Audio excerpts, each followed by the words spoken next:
เป็นวันสำคัญทางพระพุทธศาสนาอีกวันหนึ่ง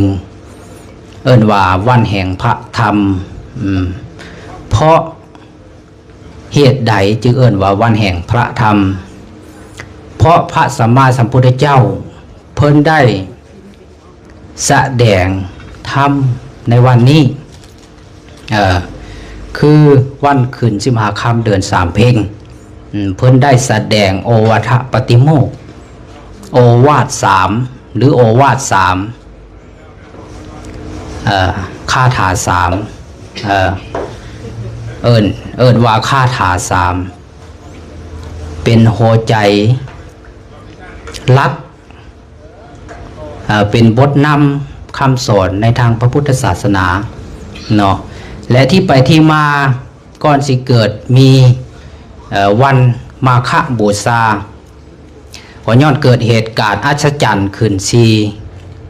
อย่าง1คือวันเพ็ญเดือน3ขึ้น15 ค่ำเดือน3 เพ็ญเป็นวันที่พระจันทร์เต็มดวงและ2เป็นวันที่พระสงฆ์ 1,250 องค์ที่มาร่วมประชุมกันโดยบ่ได้นัดหมาย3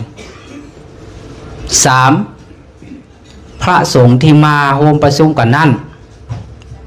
ล้วนแต่เป็นพระอรหันต์ทั้งหมดและได้อภิญญา6เนาะ4พระสงฆ์ที่มาร่วมในประชุมนั้นเป็นพระที่บวชจากพระพุทธเจ้าโดยกงคือเอหิภิกขุอุปสัมปทาเนาะอันนี้คือเหตุการณ์อัศจรรย์ที่เกิดขึ้นอีกอย่างหนึ่งว่าจตุรงคะสันนิบาตว่าจตุรงคะสันนิบาตหมายความว่าการประชุมที่ครบองค์4ครบประกอบองค์4เนาะและความสำคัญในวันมาฆบูชานี่มีก็ย้อนว่าพระพุทธเจ้าได้หลังจากพระพุทธเจ้าได้ตรัสรู้เป็นพระสัมมาสัมพุทธเจ้าแล้วเริ่มตั้งแต่9 เดือนทำอีทจนฮอด20 พรรษาเพิ่นได้แสดงโอวาทปฏิโมกข์นี่เป็นครั้งแรกในที่ประชุมสงฆ์และจนฮอด20 พรรษาแรกหลังจากนั้นเพิ่นเลยทรงตัดบัญญัติให้พระสงฆ์ได้อานาปฏิโมกข์คือสาธยายปฏิโมกข์ทุกๆวันศีลวันพระเพื่อบ่ให้ลืมทวนคืนและในบทนำคำสอนที่กล่าวมา3 บทนำนั้นบทนำที่1คือพระพุทธวจนะคาถาว่าอุดมการณ์ที่1และที่2พุทธวจนะคาถาที่2ว่าหลักการพุทธวจนะที่3ว่าวิธีการพระพุทธเจ้าได้ประกาศจุดยืนอย่างชัดเจนว่า3หลักการนี้เป็นบทนำเป็นหัวใจหลักในทางพระพุทธศาสนาที่จะนำไปเผยแผ่พระสงฆ์สาวกพระอริยสงฆ์พระสมมุติสงฆ์พระสงฆ์สามเณรเพิ่นจะนำเอาหลักธรรมตัวนี้ไปเผยแผ่เพราะว่าจะจาริกทุดงไปในที่ต่างๆสถานที่ต่างๆในทิศทั้ง4เพิ่นจะได้นำเอาหลักธรรมคำสอนอันนี้ไปและหลักธรรมคำสอนอันนี้นี่อุดมการณ์เ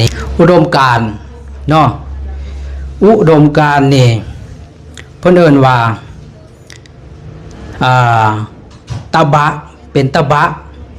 เนาะเป็นตบะที่ดีที่สุดในการเผากิเลสให้หลุดออกจากจิตจากใจนี่1อันนั้น2คือนิพพาน นิพพานนี่พระพุทธเจ้าทรงตัดทรงพระพุทธเจ้าทั้งหลายทรงกล่าวว่านิพพานเป็นบรมธรรมเป็นบรมธรรมเป็นเป้าหมายอันสูงสุดของมนุษย์ทั้งหลายและ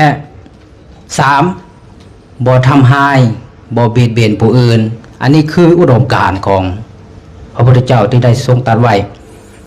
บาดนี้หลักการเด้หลักการคือหัวใจของคำสอนเนาะหัวใจของคำสอน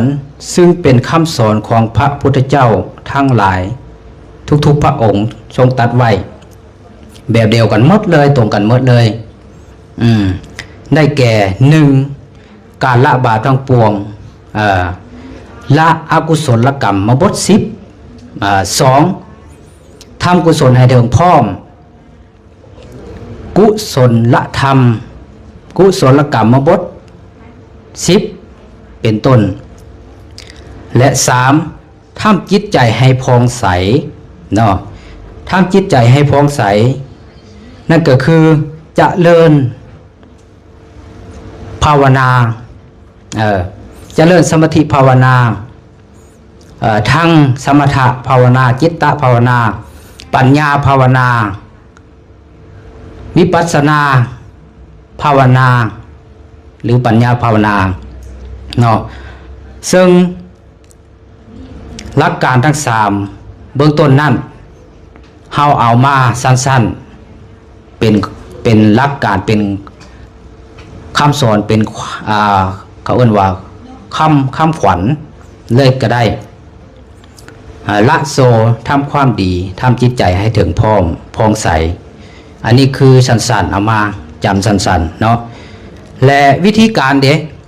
วิธีการคือแนวทางประพฤติปฏิบัติขัดเกลากิเลสออกจากจิตออกจากใจนะเป็นแนวทางใส่ให้เหมือนกันบอกว่าจะเป็นพระธรรมทูตออกนอกประเทศเพิ่นจะเอาหลักการตัวนี้ไปใส่มี6อย่าง1การบ่กล่าวให้การบ่ทำให้การสำรวมในปฏิโมกข์ประพฤติตนให้น่าเริ่มใสการอยู่การนั่งในที่นอนอันสงัดเนาะเพื่อที่จะประพฤติปฏิบัติเนาะขัดเกลากิเลสมีโอกาสอยู่กับตนเนาะประพฤติปฏิบัติในอธิจิตให้สงบให้เต็มทีบาทนี้6ประกอบความเพียรอธิจิตเนาะให้บรรลุอุดมการณ์คือมรรคผลนิพพานอันเป็นเป้าหมายอันสูงสุดของชีวิตของมนุษย์ทุกคนเนาะและกิจกรรมที่เราจะต้องได้เฮ็ดในวันมาฆบูชานี้ก็คือไหว้พระรับศีลฟังเทศน์ฟังธรรมประพฤติปฏิบัติธรรมเวียนเทียนในตอนกลางคืนถ้าเรามีเวลาเนาะอันนี้คือความเป็นมาและความสำคัญและกิจกรรมที่เราจะต้องได้เฮ็ดในวันมาฆบูชาเนาะท้ายที่สุดนี้ขออำนาจคุณพระศรีรัตนตรัยได้มาปกปักรักษาเฮาทุกท่านทุกคนเนาะที่ได้มาตั้งนามกระทำบุญบำเพ็ญบุญบารมีตั้งแต่อดีตศาสตร์จนถึงปัจจุบันศาสตร์ขอหลอมรวมเอาส่วนบุญส่วนกุศลทั้งหลายแล้วนี่เป็นภาวะเป็นเดชะเป็นปัจจัยนำทรงให้เฮาทุกคนทุกท่านจงเจริญโดยโภคทรัพย์สติปัญญาตั้งแต่ปัจจุบันนี้จนถึงอนาคตและภายภาคหน้าชาติหน้าอนาคตการพุ่นก็ขาเถิดสาธุ